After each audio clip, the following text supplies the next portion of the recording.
के गरेँ मैले डल्लै खाइदिनु भएछ त अन्त यो सरिफा हजुर राखिदिएको हजुरबा हजुरआमाले पनि खानुहुन्थ्यो होला आमा बाबालाई दिनुहुन्छ हुँदैन यो दिनु सानो लगिदिनु ल भाइ हजुरबालाई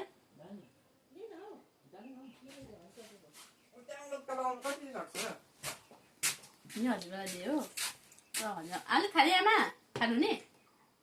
ल यो हजुरबालाई हो यो हजुरबालाई दियो हजुरमा चाहिँ सानो अघि खानुभयो नि त हजुरबाले तँ खाँदैनस् त नि रोहित ल तल पनि लैजा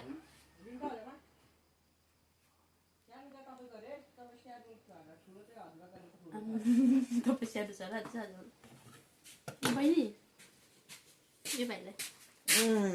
त कम्ती भएन यो बेसी खाँदैन अघि खान्छ भाइ सिबीलाई उयो रोप्नु जानुपर्छ है अब थाङ्राहरू दिनुपर्छ कहाँ सुतेर अब हुँदैन नि ढिलो हुन्छ नि